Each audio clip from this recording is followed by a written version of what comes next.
సంవత్సరము 2025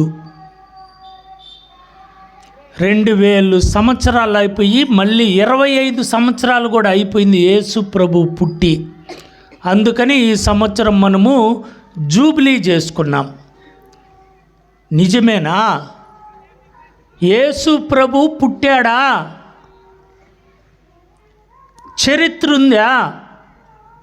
ఇప్పుడు చదవబడినటువంటి వాక్యము ఇది చరిత్ర అని చెప్పగలిగేటువంటిది.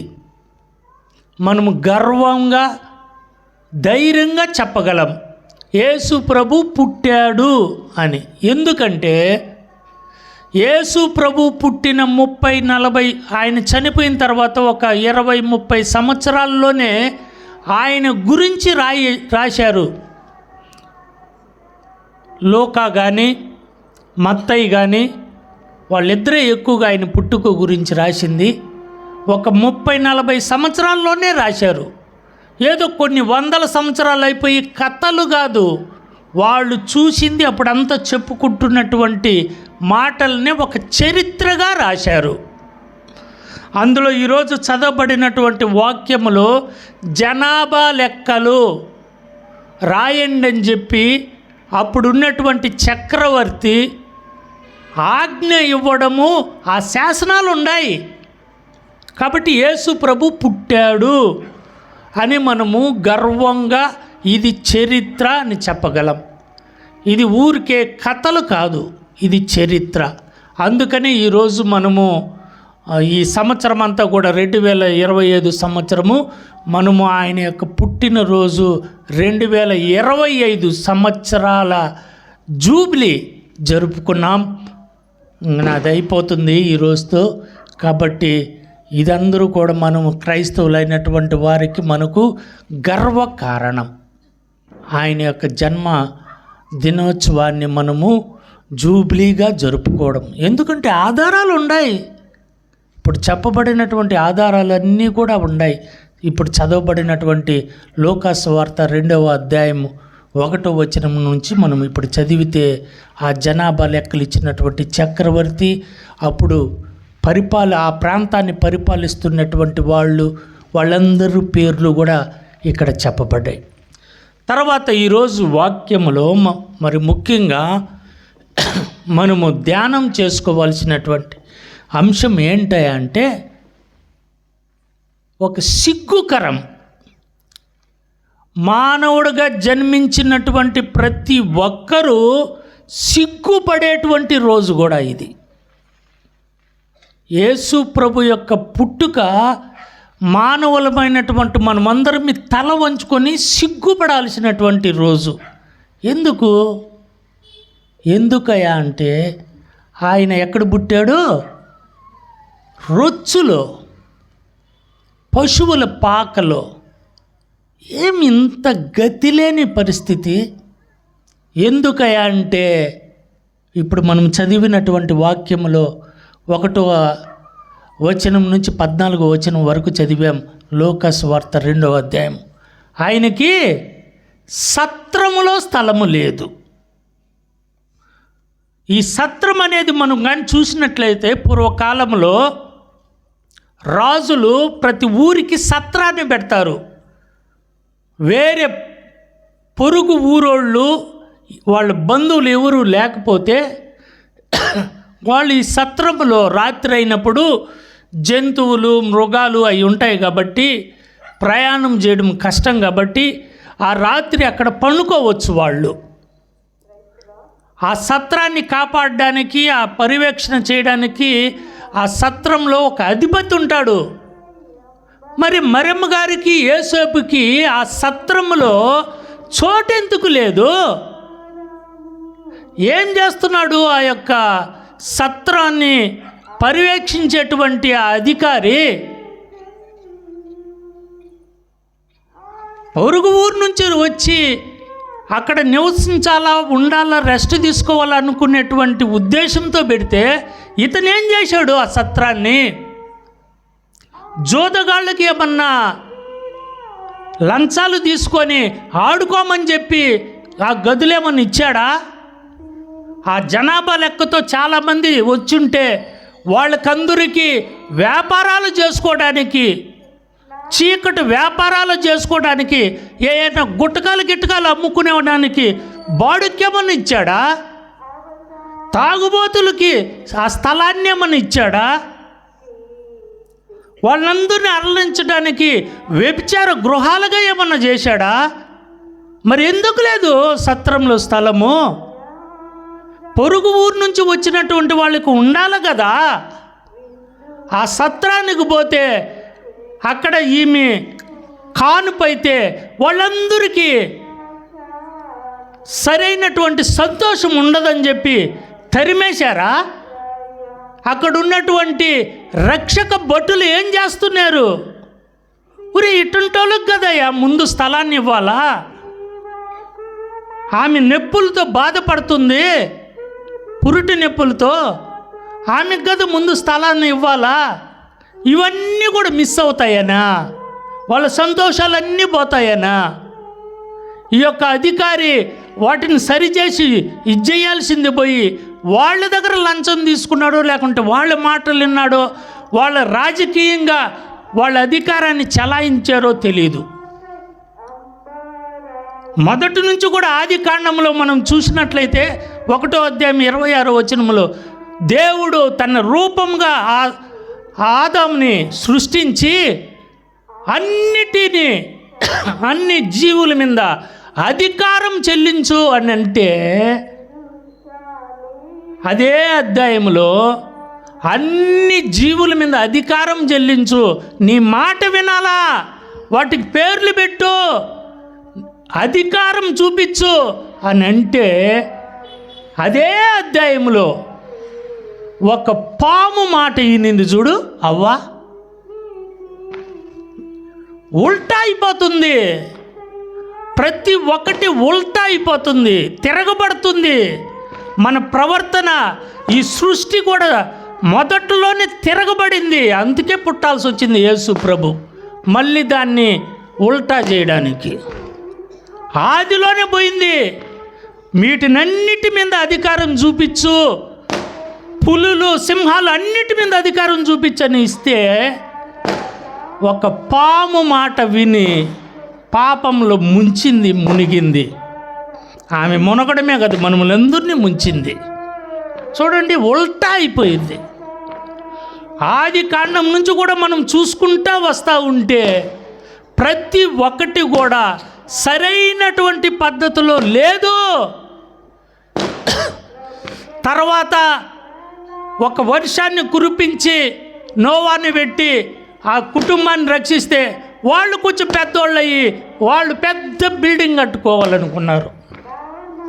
వాళ్ళని తారుమారు చేశా. సరే, న్యాయాధిపతులను పెడితే న్యాయాధిపతులు విచ్చలవిడిగా వ్యవహరించా.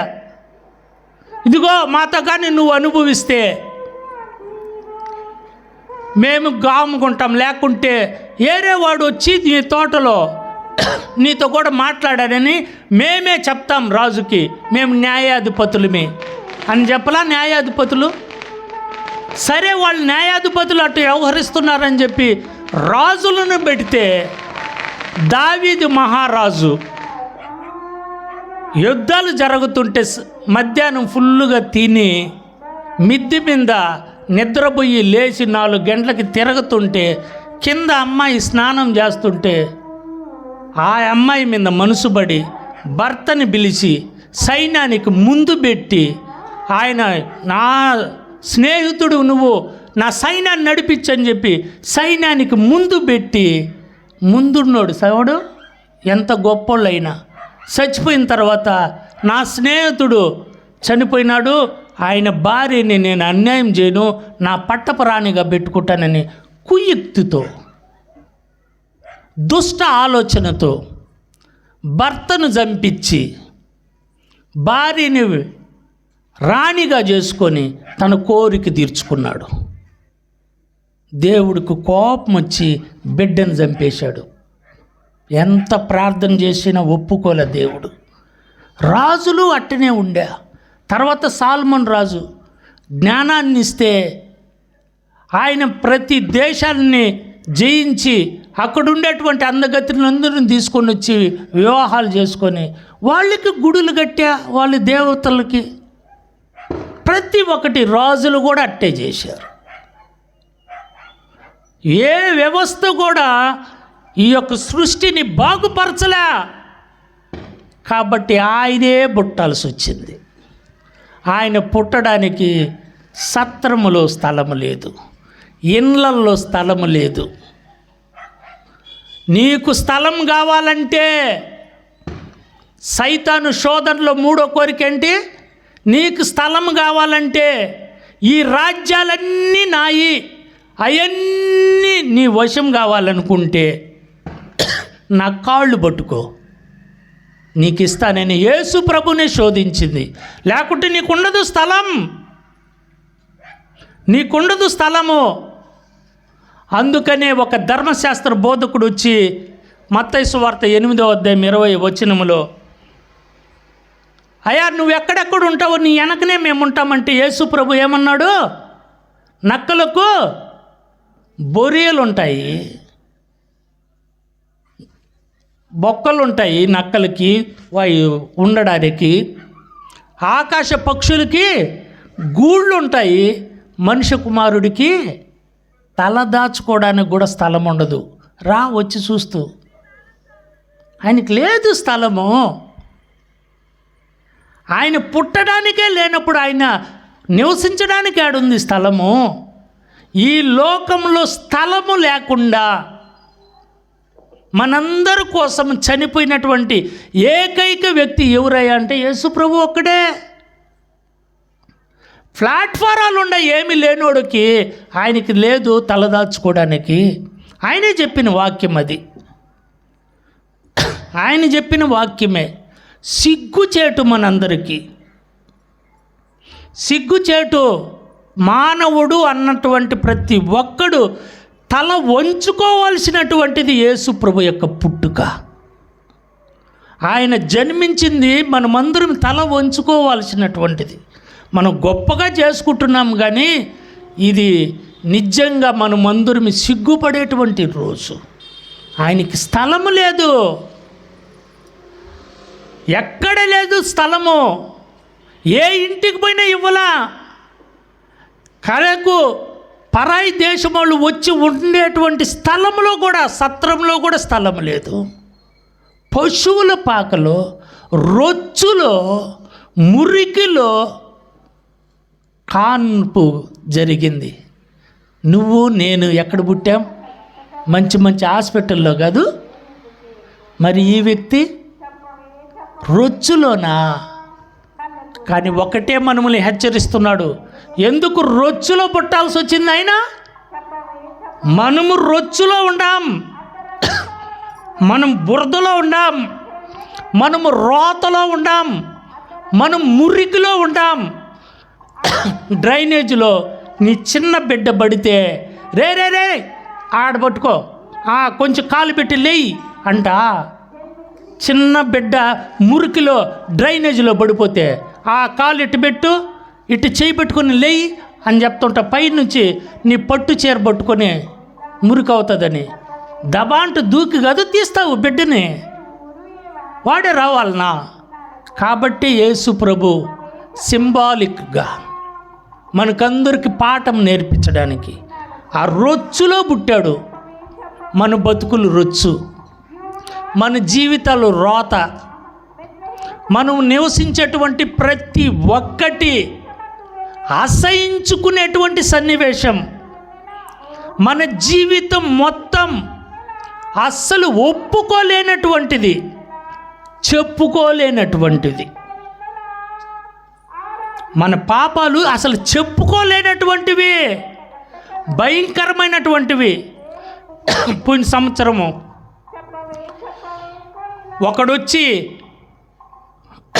పోలీస్ స్టేషన్కి 1.5 లక్ష తీసుకొని వచ్చి, అయ్యా ఇదిగో 1.5 లక్ష అని ఇచ్చి, ఏంట్రా ఇదంటే, అయ్యా నేను ఒక మనిషిని చంపినా, ఆ చంపడానికి 1.5 లక్ష ఇచ్చినారు, సంవత్సరం అయిపోయిందయ్యా, కానీ అప్పటి నుంచి నాకు నిద్ర రావడం లేదయ్యా, అదే గుర్తుకొస్తుంది అని చెప్పి ఇదందరూ పేపర్లో వచ్చింది. ఎవర్రా, ఎక్కడ్రా, ఎవరిని చంపినవారంటే అదిగో తీసుకొని వచ్చి ఒక ఇల్లు చూపించాడు. ఆ ఇంట్లో ఎవరిని చచ్చిపోయినారు, ఎవరు చంపబడ్డారు, మామూలుగా ఒక వ్యక్తి చనిపోయినాడంటే లేదయ్యా అని వాడు వచ్చి చెప్పితే అప్పుడు అంత లోడితే పెద్ద కథ బయటకు వచ్చింది. ఏంటంటే ఆయన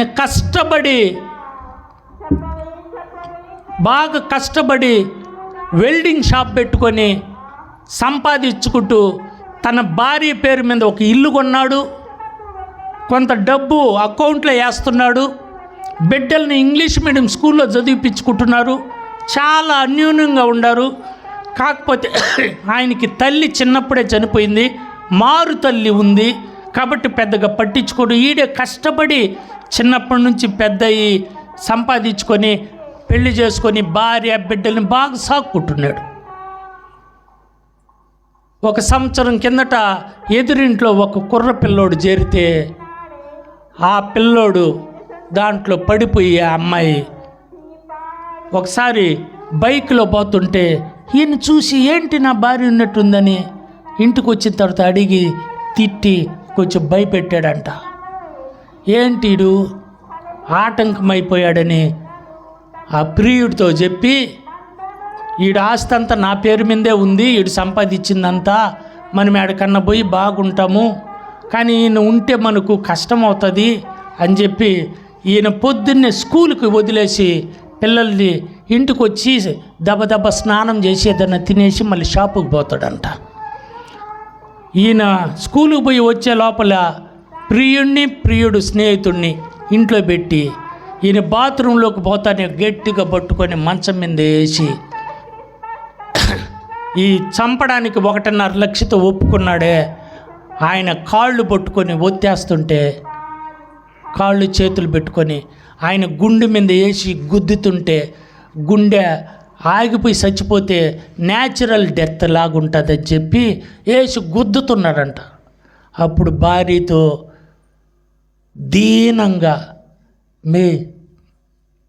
ఆ ఇల్లు నీ పేరు మీద ఉంది, నా దగ్గర కనీసము 10 రూపాయలు కూడా లేవు, ప్రతిరోజు నీ అకౌంట్లోనే డబ్బులు వేస్తా, ఆ బుక్ కూడా నీ చేతిలోనే ఉంది, నీకు ఇన్ని తీసేసుకో, నాకు బిడ్డల్ని ఇచ్చేయి, వేరే రాష్ట్రానికి వెళ్ళిపోతా అని దీనంగా బతిమలాడుతుంటే ఆమెకి ఇసుగైపోయిందంట. ఏంటిడు అంటుంటేనే ప్రియుడు తట్టు అంట ఇసుక్కుంటా చూసిందంట.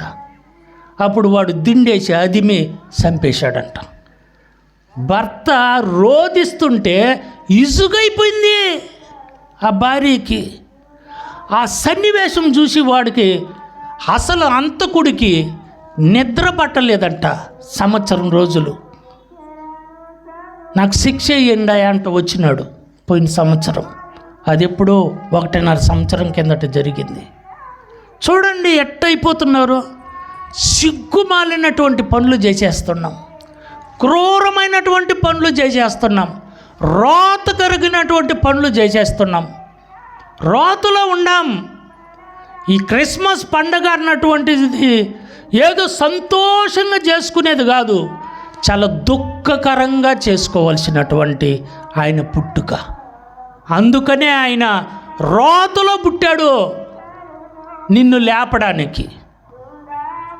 ఆయనకి ఎక్కువ ప్రేమ ఉంది కాబట్టి లేయి అండంలా ఆయన లోపలికి దిగి లేపడానికి సిద్ధపడ్డాడు. చూడు, ఈరోజు నిన్ను నన్ను హెచ్చరిస్తున్నాడు, మనలందరినీ కూడా హెచ్చరిస్తున్నాడు. నా పుట్టుక మీకు కనువిలుపు కావాలా, ఎందుకంటే నాకు స్థలమిలా, మీకు ఎంజాయ్మెంట్ ఉండదని. సత్రములో స్థలమిలా ఆయన పుట్టడానికి ఎందుకో, వాళ్ళు తాగడానికి, ప్యాకాట్ ఆడుకోవడానికి, విచ్చలవిడిగా వ్యవహరించడానికి, వాళ్ళ వ్యాపారాలన్నీ సంతోషంగా చేసుకోవడానికి. ఈ అరుపులు, ఈ రచ్చ ఇదంతా వాళ్ళకి ఆటంకం కాబట్టి తరిమేశారంట. మరియమ్మ గారిని అరుస్తుంటే పో ఏడన్నా కననే, ఇంత సంతోషంగా మనముంటే అని ఈరోజు నిన్ను నన్ను హెచ్చరిస్తున్నాడు. అంత కఠినంగా ఉండావా నీ మనసు? అంత క్రూరంగా ఉందా నీ మనసు? నీ హృదయాన్ని నువ్వు ఒకసారి ప్రశ్నించుకోవాలా. నువ్వు చేసేటువంటి పాపం అంత చెప్పుకోలేని విధంగా ఉందా?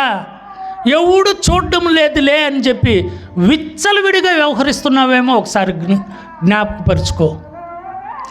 ఇష్టానుసారంగా ప్రవర్తిస్తున్నావేమో, ఎవడు చూడడం లేదులే అబ్బా అని ఒకసారి ఆలోచించుకో. క్రిస్మస్ పండగ ఆలోచించదగినటువంటి పండగ. ఈరోజు నీ ఇంటిలో నీ హృదయంలో యేసు ప్రభు పుట్టడానికి సిద్ధంగా ఉంటే నువ్వు సంసిద్ధమా? మనమందరం కూడా లేచి మన యొక్క విశ్వాసాన్ని ప్రకటిద్దాం. పరలోకమును భూలోకమును సృష్టించిన సర్వశక్తి గల పితయైన సర్వేశ్వరుని విశ్వసించున్నాను. అతని యొక్క ఏకాస్తుతుడు మన యొక్క నాథుడైన యేసుక్రీస్తును విశ్వసించున్నాను.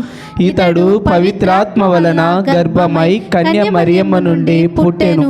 పోన్స్ పిలాతుని అధికారం